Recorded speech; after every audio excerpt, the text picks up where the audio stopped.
Amidst Eastenders anniversary preparations, speculation swirls around Jane Beale's potential return for a special episode marking a decade since Lucy Beale's murder. Meanwhile, Stacey plots to frame Dean Wicks for Keanu Taylor's murder, and Yolanda faces a harrowing sexual assault storyline, shedding light on abuse by figures of authority. Conjecture about Jane Beale's possible comeback for a special episode of EastEnders is growing. In a 53-minute commemorative show, the BBC might bring out the major guns and bring back some beloved characters. There's a lot of conjecture among EastEnders fans because a historical character is expected to return. It appears that Laurie Brett's character Jane Beale will be returning to Albert Square ahead of an almost hour-long episode commemorating the anniversary of Lucy Beale's death. This significant event occurs 10 years after the compelling plot developed after Lucy's death on April 18, 2014. There's a lot of excitement because the previews for the special episode suggest a dark twist at a fundraising event, along with intense tension for characters Jay Brown and Elaine Peacock. The Beale family get-together to celebrate Lucy's life will be the focal point of the episode. For those who are not familiar with the plot, years ago it was shockingly revealed that Lucy was inadvertently killed by her younger brother, Bobby Beale, during a violent fight at home. Lucy and Bobby's stepmother, Jane Beale, was instrumental in keeping the crime hidden for almost a year, even moving Lucy's body to a remote location. Eventually, the truth came out, which resulted in Bobby's confession and his arrest. Interestingly, Lucy's mother Cindy Beale will also be appearing in this anniversary special. She made a stunning comeback to the soap opera almost a year ago after a dramatic resurrection plot twist. Fans have been speculating a lot since the news of an extended episode broke, with many of them expecting a big twist or surprise.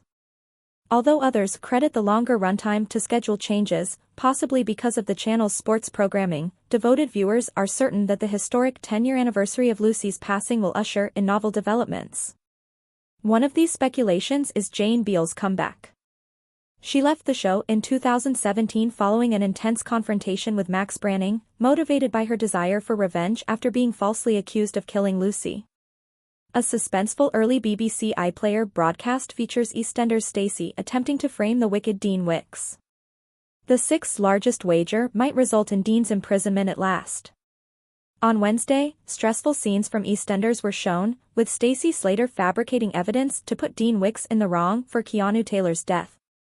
Since Linda Carter killed Keanu at Christmas in order to save her best friend Sharon Watts and concealed his death and their complicity ever since, the BBC One soap opera has witnessed the sixth struggle. After the body was found and Sharon was detained on suspicion of killing Keanu, the women were ready to strike agreements if necessary to protect themselves. Linda even offered to turn herself in. But in the midst of the rapist Dean's continued wicked deeds, which included raping his daughter Jade Massoud, Stacey got an idea and went to Kathy Cotton to get the murder weapon, the meat thermometer.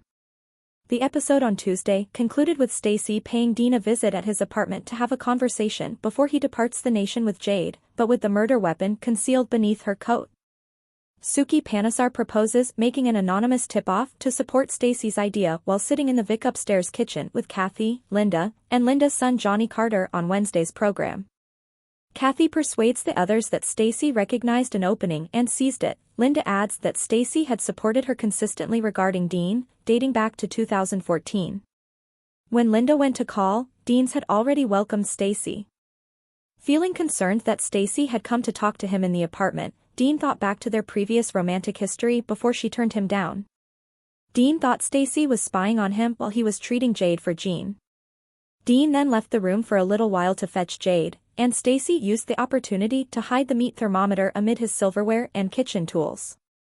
After that, Dean gave Stacey a chilly farewell while ignoring the meat thermometer, and she said goodbye to Jade before heading out. Kathy and Suki agreed in the Vic that the latter should tip off the phone away from the square, but Linda didn't appreciate that Dean was being punished for something he didn't do instead of for raping her back in 2014.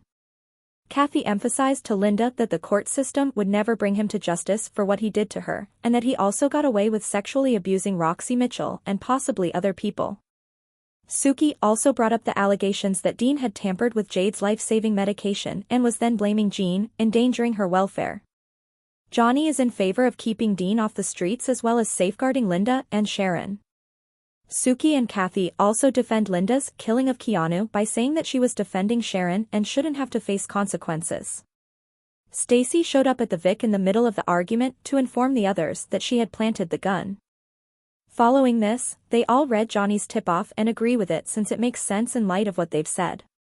Linda countered that someone ought to personally testify about seeing Dean at the cafe on Christmas night, but Johnny pointed out it would expose the witness, so Linda offered to do so. Kathy questioned Linda's capacity to perform so effectively, and Johnny predicted that because of Linda's tight relationship with Sharon and her past with Dean, the police would dissect Linda's motivations. Following these disagreements, Linda decided that a phone call was necessary. Later, Linda was asking Dean whether he was leaving Walford when he approached her outside the Vic. He told her that she was finally getting what she wanted. Dean retorted, "At least I'll be around to look after my daughter," after Linda had instructed him to take care of his daughter. "I imagine your liver is suffering. Would you feel the same way?" Then, using Mick's moniker L to refer to the repulsed Linda, Dean smugly bid her farewell. Kathy, Suki, Stacy, and Johnny were getting ready to head far enough away for Suki to provide the anonymous tip-off as the show was coming to an end. However, as a scene showed her seated in the police station, a call from Linda to Johnny revealed she had made the decision to make the statement alone. When Linda tells her made-up account of what happened the night Keanu died in tomorrow's episode, the police start to wonder why she kept this information from them for so long. Is Linda able to frame Dean successfully with this? Or has she given the Six access to a new set of issues? The significance of Yolanda's disturbing new plot is revealed by Eastenders' Angela Wynter. "I felt I could tell this story and put a spotlight on this issue." The actress talks about Yolanda's terrifying experience of being sexually assaulted by Pastor Clayton. Some readers might find the discussion of sexual abuse in this article upsetting. Fans celebrated Yolanda Truman's return to Eastenders last summer. Yolanda quickly made her happy return to Walford with Patrick Truman, letting us know how much we had missed her warmth and insight. Sadly, Yolanda will go through a trying period that will permanently alter her life the next week. Yolanda is about to be sexually abused by Pastor Gideon Clayton while she gets ready for a fundraiser they are both working on, even though she recently confronted him about his inappropriate behavior. An hour-long episode of the BBC soap opera will feature the moments, which also happen to be Patrick's first appearance after a long absence. In the episode, Yolanda and Patrick argue over the pastor before things become more worse. Star Wynter discusses the reasons behind the argument between the Trumans and Yolanda's feelings against Pastor Clayton in the moments before the attack in a recent interview that was released to the media, including Radio Times. In the hopes that Yolanda's narrative may increase awareness about abusers who are in positions of authority, she also talks on the significance of presenting sexual assault before her alter ego's terrible new plotline, which is covered in our most recent EastEnders Roundup. You can read the entire conversation with Wynter below. A few weeks ago, Yolanda confronted Pastor Clayton about his inappropriate behavior. Does she think they are past the incident? She believes that their problems have been overcome, but Yolanda is still a little reserved. Because Pastor Clayton is a man of the cloth, she has faith in him. Sometimes, when interacting with those in positions of authority, people fail to notice the warning signs. Thus, Yolanda not only feels that she has resolved this matter, but she also has faith in Pastor Clayton's larger good.